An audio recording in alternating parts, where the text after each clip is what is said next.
God detests fruitlessness.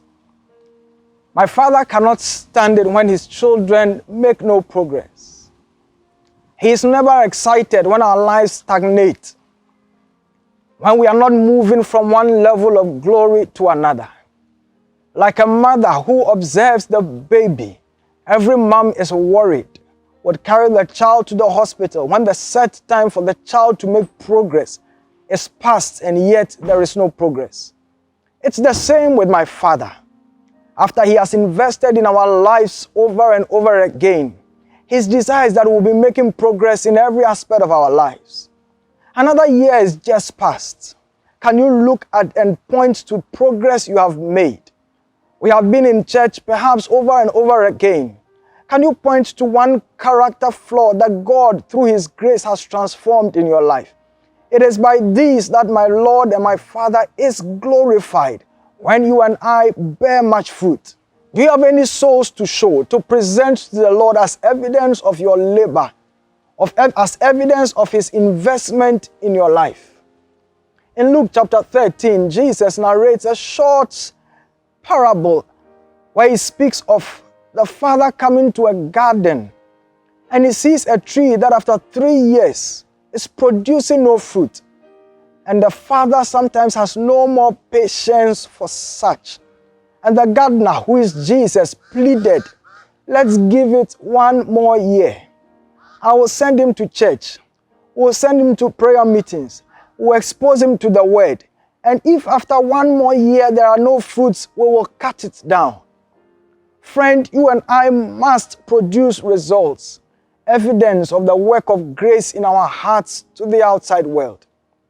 Not just that we labored, but that our labor yielded fruits and results. However, in the next few minutes, I just want to draw our attention to one true fact, that there are many persons that are engaged in so much labor, yet we can see very little fruit and results. I read a short verse that is quite popular in Psalm 127, just the first verse.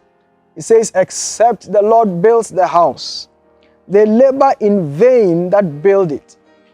Except the Lord watches over the city, the watchman waketh, but in vain.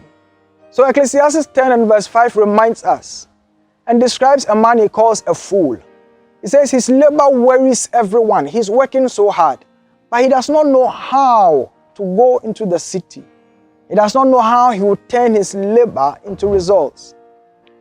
In this my short life, I have seen people labor, sometimes work so hard, and yet have no results. Because sometimes, despite all our hard work, it takes grace that comes from above for us to move from one level of glory onto another. And I want to encourage you that you need to learn how to seek and depend on the help that comes from God. How to commit your ways, your vision, your dreams daily into God's hands. Because he says when we commit it into his hands, he will bring it to pass. We need supernatural help, friend. We need the help of God even to bless our labors. How can you and I make an impact in this dark world? How would we find our way in this world filled with so much competition if the light of God does not shine upon our lives? If we do not receive the favor that we need? Perhaps you need just one person to hold your hand and make a recommendation. You need a destiny helper. You cannot engineer this one on your own. You can position yourself and desire it, but if you to take the help that comes from God. God desires to help you. He says he sends his angels as ministering spirits to help them that are heirs of salvation. Look at Jesus, the Son of God himself, came on earth with a vision and a plan.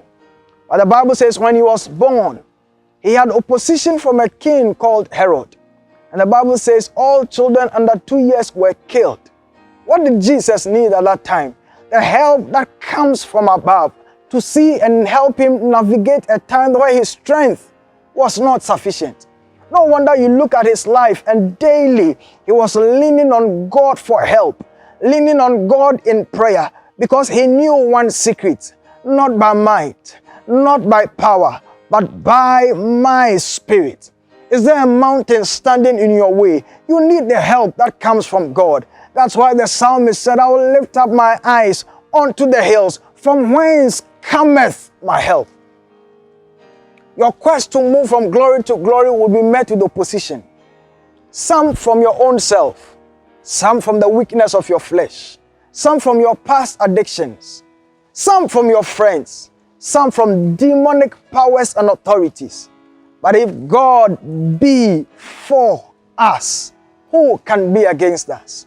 As you journey in this life, I want you to develop this one single habit, to daily lean on and seek the help that comes from above. For with God, for when you team up with God, for when you are joined together with God, nothing shall be impossible. I leave you with these closing remarks from King Asa, one of the kings of Judah, in 2 Chronicles chapter 14 and verse 11. When he prayed and said, Lord, with you, it is nothing with you to help, whether we are few or we are many, for you are able. And as he cried, when his army was going to battle against another army which was mightier, more numerous, much more skillful, the Bible says God came through for them. And as you lift up your eyes to heaven, I see God release help your way, destiny helpers, help to help you navigate and make the right decisions and the right choices. And he will bring you to your expected end. For there is a way that seemeth right unto a man, but it's only God that knows the end. If you will lean on him, he will bring you to an expected end. Seek his help. Seek it daily. God bless you. Till I come your way again, keep moving from glory unto glory. Bye.